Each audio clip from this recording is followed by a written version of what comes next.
بسم اللہ الرحمن الرحیم۔ السلام علیکم۔ قادیانی کیسے مسلمانوں کا ایمان لوٹتے ہیں۔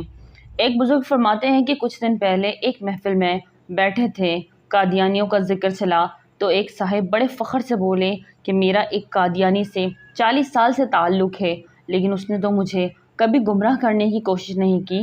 وہاں ایک بزرگ بھی بیٹھے تھے، انہوں نے کہا کہ قادیانی ہوں اور کسی مسلمان کا ایمان نہ لوٹیں، ایسا ممکن نہیں۔ قادیانیوں کی دشمنی حضور صلی اللہ علیہ وسلم اور ان کی امتیوں سے ہے۔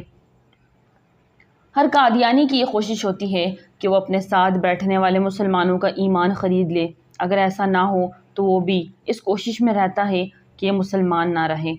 جب اس سے پوچھا کہ قادیانی نے کبھی کوئی سوال کیا تو کہنے لگا بہت سال پہلے ایک سوال کیا تھا، لیکن اس کا جواب نہ دے سکا۔ جب اس سے پوچھا کہ سوال کیا تھا تو وہ بولا کہ قادیانی نے مجھ سے کہا کہ عیسیٰ علیہ السلام تمہارے عقیدے کے مطابق آسمان پر حیات ہیں اور نبی اکرم صلی اللہ علیہ وسلم دنیا سے پردہ فرما گئے ہیں، تو مجھے بتاؤ کہ ایک غیر افضل نبی اوپر ہے اور افضل نبی نیچے ہے، یہ کیسے ہو سکتا ہے؟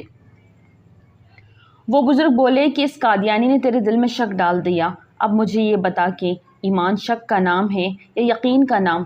تم کہتے ہو اس نے کبھی کچھ کہا ہی نہیں، جبکہ وہ تو تیرا ایمان ہی لوٹ کر لے گیا اور تجھے علم بھی نہ ہو سکا۔ تو وہ شخص بولا کہ بزرگوں اس کا جواب کیا ہے؟ تو وہ بولے تم نے ترازو دیکھا ہے، جو بھاری حصہ ہوتا ہے وہ نیچے ہوتا ہے اور خالی حصہ اوپر ہوتا ہے۔ تو پھر وہ بولے فرشتے آسمان پر ہیں تو فرشتے افضل ہیں یا انبیاء افضل ہیں؟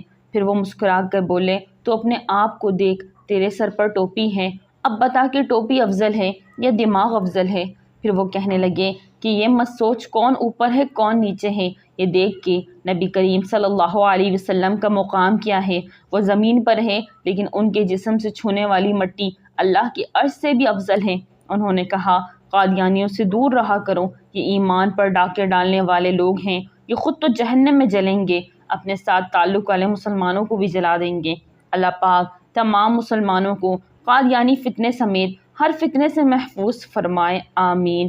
ناظرین ویڈیو اچھے لگے تو لائک کریں، چینل کو سبسکرائب کریں اور دعاؤں میں یاد رکھیں۔ السلام علیکم۔